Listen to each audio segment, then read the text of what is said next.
За сайн бацгаана уу. Өнөөдөр би та нарт кино театруудаар гарч байгаа Challengers киноны спойлерыг хийх гэж байна.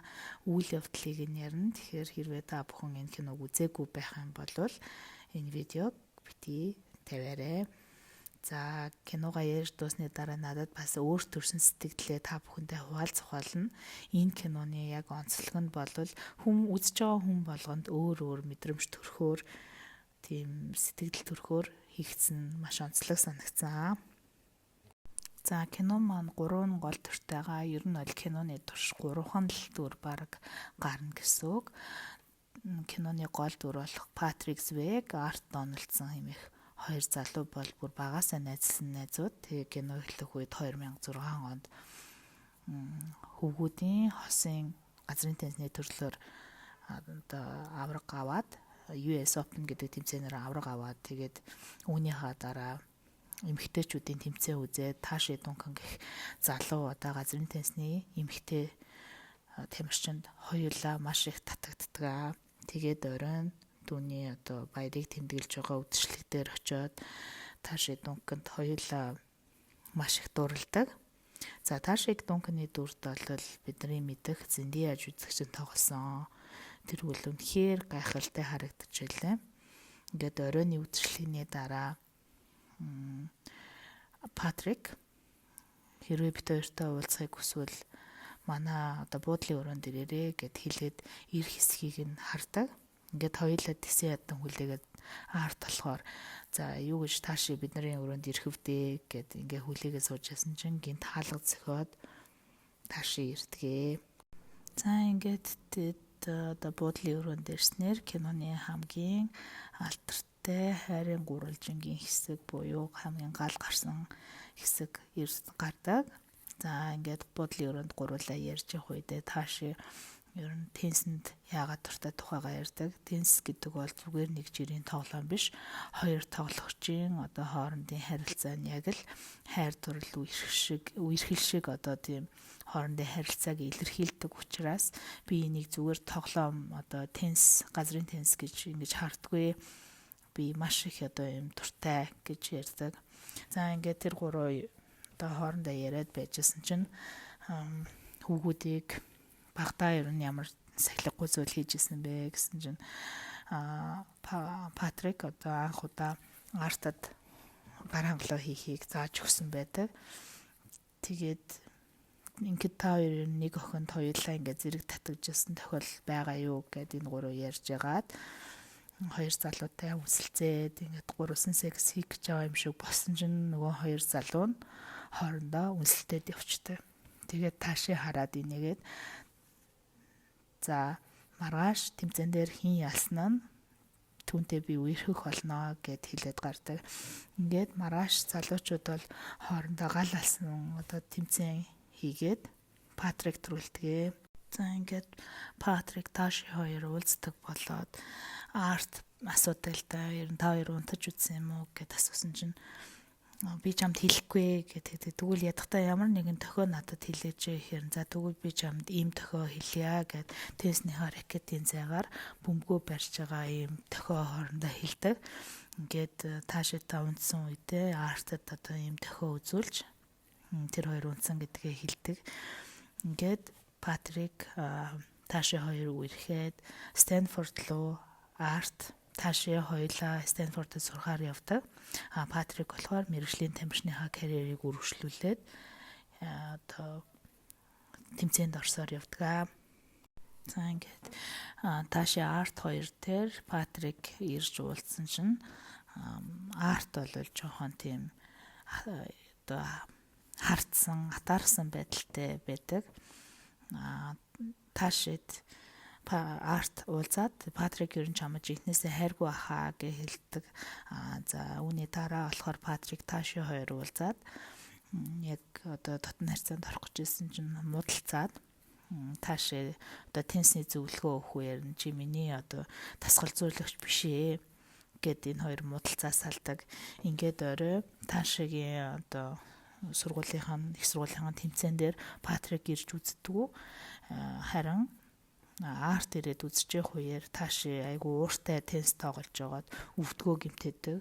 Үүнээс хойш Таши одоо мэргэжлийн тамирчныхаа карьерийг орхихоосоор аргагүй болдгоо. Таши хөлөө гэмтээсэн үед Патрик ирэх боловч Таши ерөөсөө уулзахгүйгээд орлоод явуулцдаг. Энэ яг хөлөө гэмтээсэн үед наарт үргэлж хажууд нь байсаар тэгээ тэр хоёр цаашдаа одоо үерхдэг.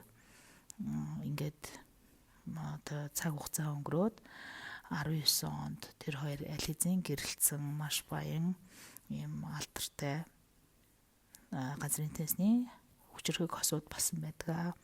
За энэ бүх хугацаанд Таши бол артыг яг дасгалжуулагч байдлаар бэлтгээд маш алдартай сайн тамирчин болгосон байдаг. Гэхдээ арт бол ерөнхийдөө газрын тэнцнээсээ идэх сонирхолгүй болоод одоо дахиж тоглохыг хүсэхгүй, зодог тайлахыг хүсч идэг. За энээс нь сэргээх зорилгоор тэр хоёр челленжер гэх одоо тэмцээнд орж тэндээс ингээ урам зориг авахар энэ тэмцээнд ирдэг. Ийм алдартай хүмүүс бол ерөнхийдөө ихэвчлэн челленжерт ордгоо.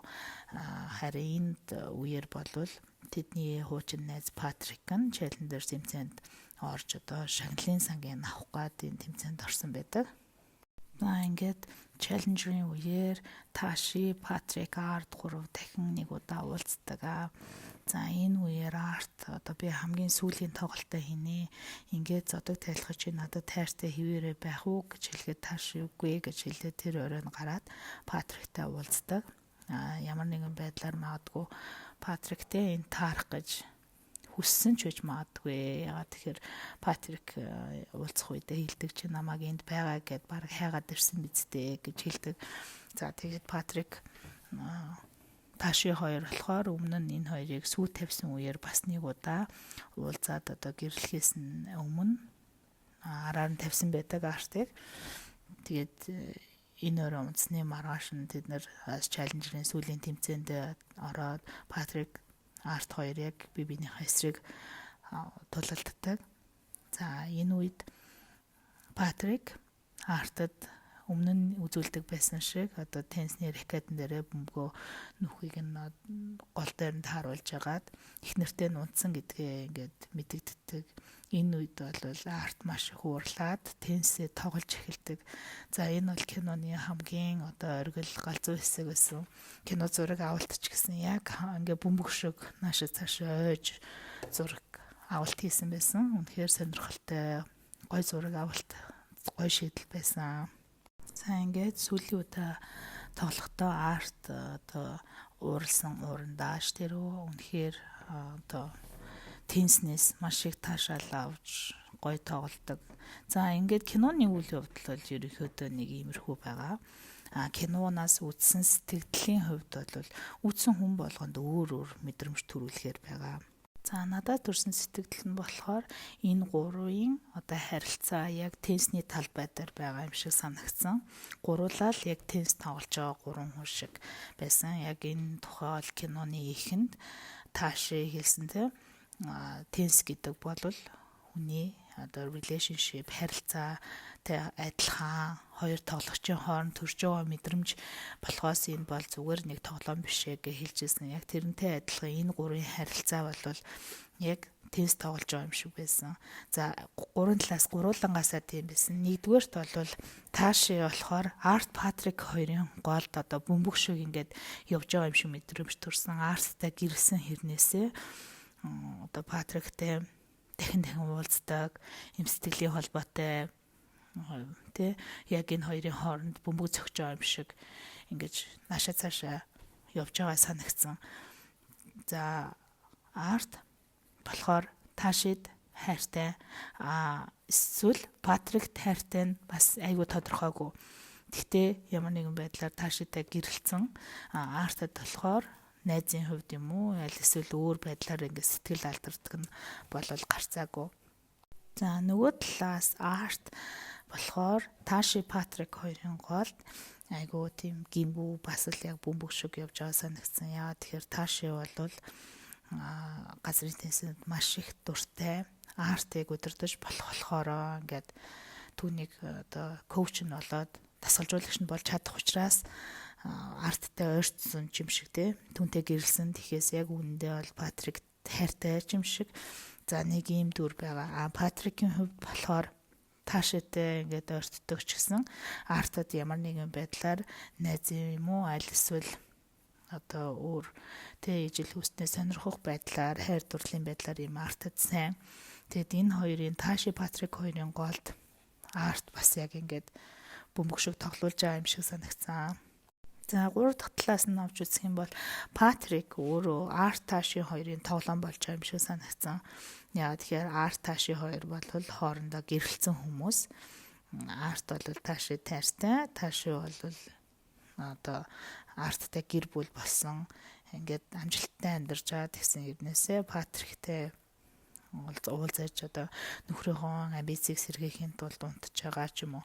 Нэг тиймэрхүү ашиглаж байгаа байдлаар юм шиг ингэж хандсан байж болно. Тэгэхээр ингээд аль ч өнцгөөс нь харсан энэ 3 дүрийн аль талаас нь харсан гэсэн гурлаа л яг энэ тенсний ракетны бөмбөгөн дунд хоорондоо ингээд зодтолж байгаа юм шиг юм кино байсан. Тэгээд энэ киноны яг энэ динамик нь өөрөө маш онцгой байсан. Яг үйл явдал нь тийм сонирхолтой зүйл байхгүй юм шиг хэрнээсээ жүжигчдийн жүжиглэлт өгүүлж байгаа зүйл нь үнэхээр ойлгомжгүй байсан. Яг үүндээ Тааши хинд хайртай юм бэ? Тааши Арт Патрик хоёроос илүү Тенсэнд хайртай ч юм шиг те. Арт Патрик хоёр болохоор бие биендээ хайртай боловч ингээд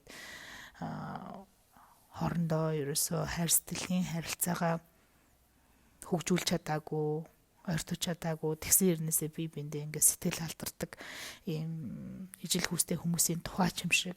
Аль эсвэл ерөөсөө ижил хүсний тухай огт биш. Зүгээр л одоо Патрик Тааши энэ хоёрын хайранд арт голоор нь орцсон. Тийм болохоор Патрик Тааши хоёр дахин ингээ уулзаад байдаг. Арт бол зүгээр голоор нь орж араас нь гүйж сууцсан учраас хизээч одоо сэтгэлийг нь хангаж чадахгүй байгаа ч юм шиг ийм ойлгомжгүй кино. За ингээд кино маань ерөнхийдөө яг газрын тенс түүний одоо дур сонирхолтой зүйлсээр дамжуулан хүн хоорондын харилцааг харуулсан. Тэгээд хүн үзэж байгаа хүмүүс маань яг ямар өнцгөөс харж байгаагаас шалтгаалаад энэ киног дүгнэнэ. Миний хувьд болвол арт Патрик хоёр бие биендээ хайртай байсан юм шиг санагдаж байгаа. Патрик бол bisexual. Тэгээд артад хайртай, Таашич хайртай байсан. Тэгээд артын хувьд болохоор Тааши хайртай юм шиг санагдсан. Одоо Патриктэй ихний ойр дотн байдаг ч гэсэн Таашид яг илүү хайртай одоо үнэнч байдаг, гэрэлтэнтэй үнэнч байдаг санагдсан. Таашигийн хувьд болохоор Патрикэд хайртай боловч арт шиг удирдах боломжгүй. Нэгдүгээр, хоёрдугаарт Патрик бол нөгөө өвдгөө гэмтээгээд энэ карьерээ орхиход нөлөөсөн хүн шиг санагдаад ингээ Патрикийг үзэн ядаад уулзаж чадаагүй болохоос сэтгэлийнх нь гүнд одоо Патрик байдсан болов гэж би энэ динамикийг ингэж харсан. Та нар яаж харсан бэ? Хэрвээ та бүхэнд арай өөр өнцгөөс нь харсан байвал комент үлдээгээрэй. Энэ үнэхээр сонирхолтой кино байсан шүү. Хэдий яриулсан ч гэсэн яг дэлгэцээр үзэх юм бол хичнээн сонирхолтой болохыг та нар мэдэж авнаа. За тэгээд дараагийн кино гар уулзъя. Баяртай.